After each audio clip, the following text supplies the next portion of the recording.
Bonjour, je vous les activités 7 et 8, construire une ration alimentaire équilibrée et devenir des aliments du chapitre 2, principe de base d'une alimentation équilibrée pour la classe de LH3 et de SE dans le programme libanais.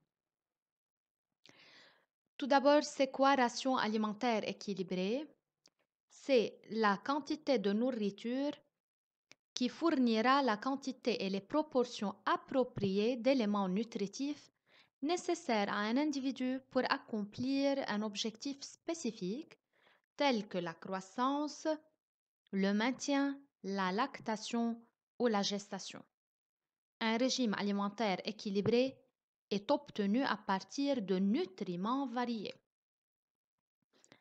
Les besoins alimentaires de chaque jour comprennent, comme vous le savez, un aspect qualitatif correspondant à la variété et à l'équilibre de ce qu'on mange et un aspect quantitatif qui est correspondant aux besoins énergétiques.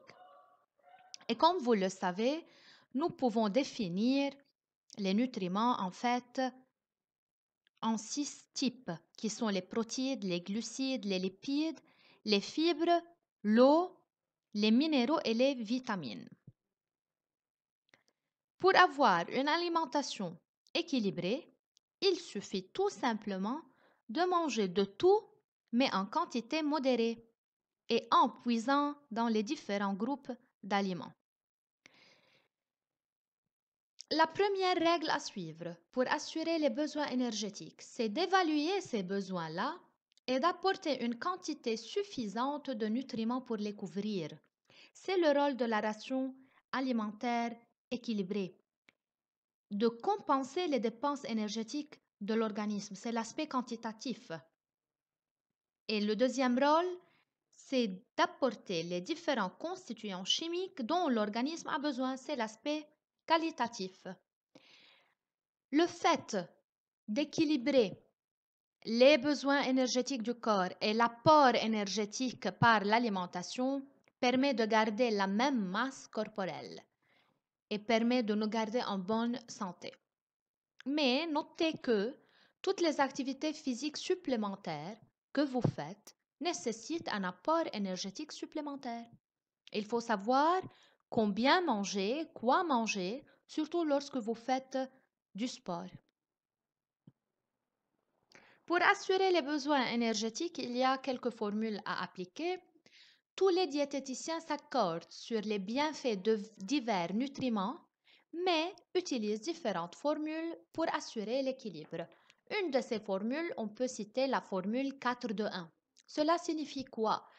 Cela signifie qu'une alimentation équilibrée devrait contenir 4 portions de glucides par jour, ce qui est équivalent à 55% de l'apport énergétique total journalier, et doit contenir 2 portions de protéines, équivalent à 15%, et une portion de lipides, équivalente à 30% de l'apport énergétique total journalier. Donc, vous devez retenir cette formule. L'apport énergétique en glucides doit correspondre à 55% de l'apport total, 15% concernant les protéines et 30% pour les lipides. Et n'oubliez pas de distribuer cet apport énergétique tout au long de la journée. Donc, il faut distribuer nos portions durant la journée. Et à savoir que le petit déjeuner doit fournir au moins 25% de l'apport énergétique total de la journée. Donc, il ne faut pas dépasser le petit déjeuner. C'est lui qui représente 25% de l'apport énergétique total de la journée et celui qui nous aide à maintenir notre masse corporelle et à augmenter notre métabolisme de base et donc nos dépenses énergétiques si on veut maigrir. Donc, il faut toujours prendre le petit déjeuner, ne pas le dépasser. La question est, peut-on remplacer un nutriment par un autre et pourquoi? Bien sûr que non. Nous ne pouvons pas remplacer un nutriment par un autre car chaque nutriment Chaque nutriment a sa propre valeur nutritive. Donc, nous devons adopter un régime alimentaire varié. Il ne faut pas éliminer aucun aliment. En d'autres termes, aucun aliment n'est à proscrire complètement dans un régime alimentaire normal.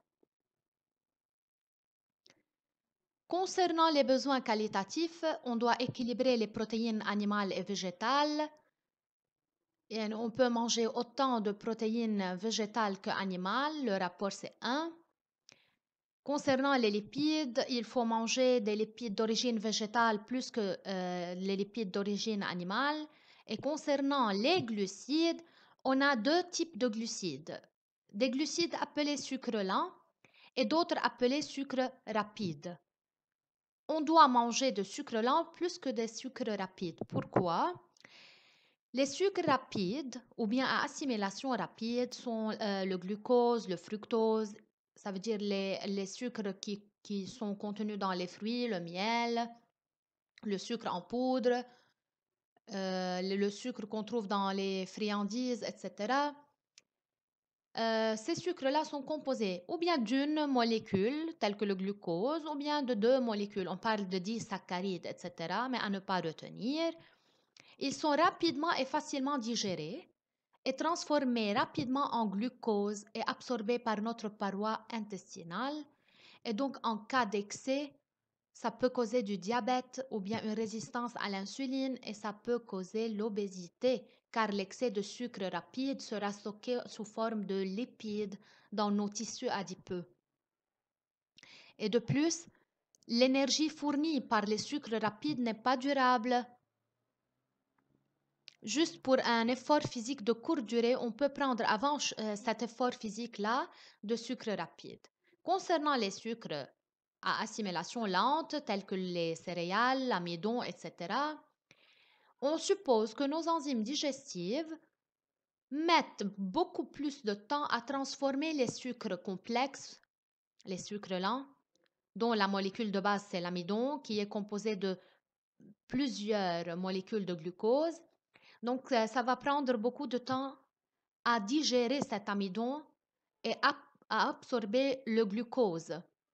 C'est un processus lent et progressif, c'est pourquoi on appelle les sucres complexes des glucides à absorption ou assimilation lente. Et ces sucres-là sont recommandés avant un effort physique de longue durée, car leur énergie, ou bien l'énergie fournie par ces sucres-là, est plus durable. Donc, ce slide-là nous résume les besoins qualitatifs de l'organisme. On doit manger de tout, mais en quantité modérée. Et il faut diminuer l'apport en sucre rapide et manger une quantité équilibrée d'aliments riches en sucre lent tels que l'amidon. Et n'oubliez pas, concernant les besoins qualitatifs aussi, les fibres alimentaires. Les fibres alimentaires se trouvent généralement dans les céréales complètes, les légumes, les fruits.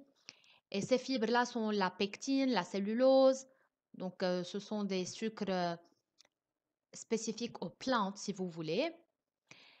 À savoir que les aliments riches en fibres n'ont pas de valeur énergétique, mais au contraire, ces fibres-là améliorent le transit intestinal et la digestion et procurent une sensation de satiété. Les aliments contenant des fibres nous permettent de nous sentir rassasiés plus longtemps. Donc les fibres sont recommandées lors d'un régime minceur. Lorsqu'on veut maigrir, il faut manger d'aliments riches en fibres, surtout les fruits, les légumes, les salades, etc. Et aussi, il est recommandé de manger des protéines, car les protéines ne sont pas stockées dans l'organisme. Passons maintenant à la pyramide alimentaire, à savoir qu'une bonne alimentation repose sur 3 notions simples qui relèvent du bon sens. Pour rester en bonne santé, le corps a besoin d'une certaine portion de glucides, de lipides et de protéines, mais aussi de vitamines, de sels minéraux et de l'eau.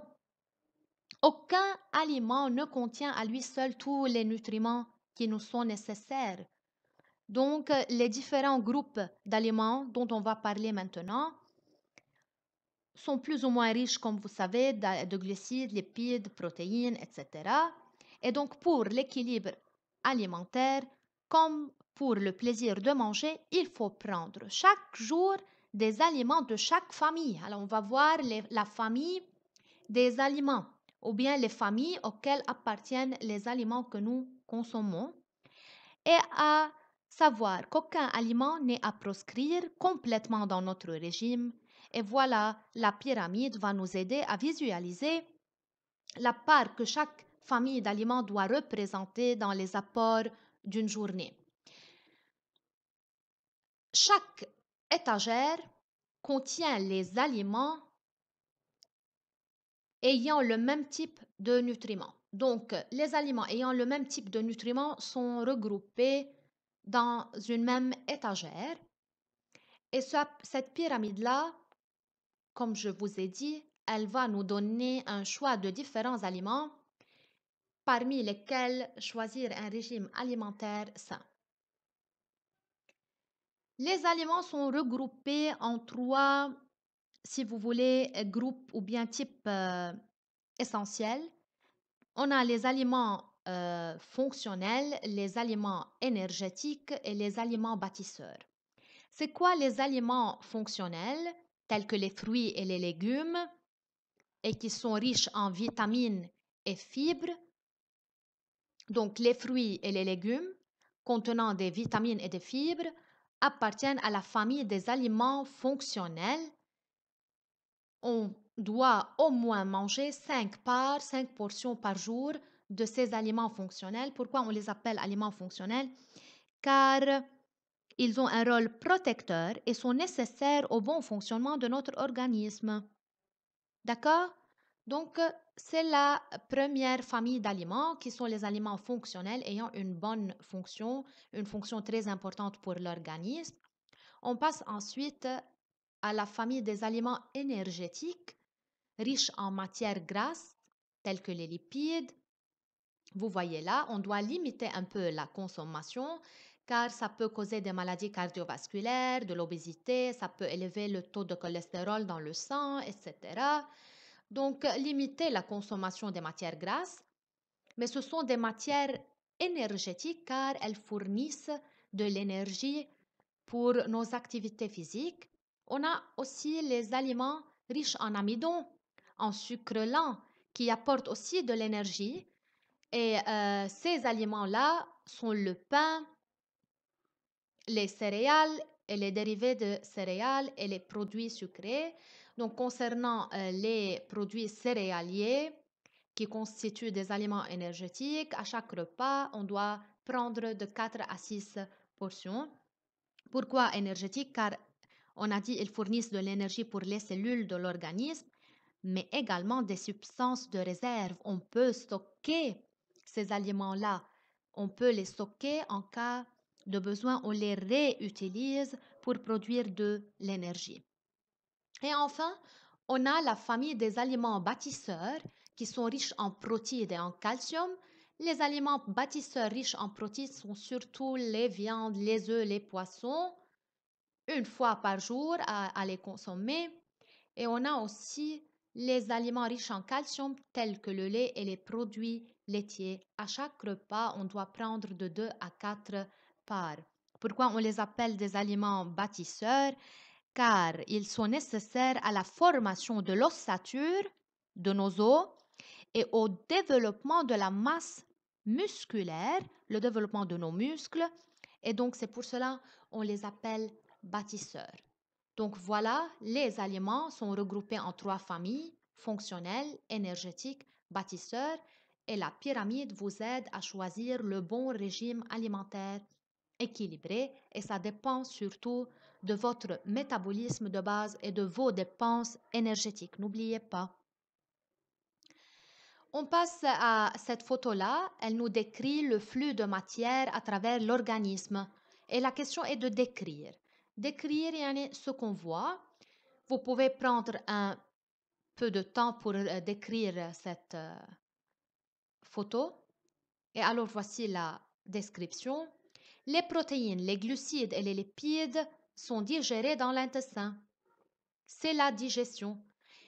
Les nutriments obtenus, que ce soit des acides aminés provenant des protéines, ou bien des oses, sucres simples provenant des glucides, ou bien des acides gras et glycérol provenant des lipides, ces nutriments vont passer de l'intestin vers le sang, c'est l'absorption intestinale, et ensuite ils seront distribués aux cellules. Dans le milieu intracellulaire, dans la cellule, il y aura des réactions de synthèse. Les cellules vont utiliser les sucres pour fabriquer des glucides et qui seront stockés dans le corps en cas d'excès. Les cellules utilisent les acides aminés pour fabriquer des protéines cellulaires qui vont être utilisées pour fabriquer les membranes ou bien pour constituer les membranes de nos cellules, etc.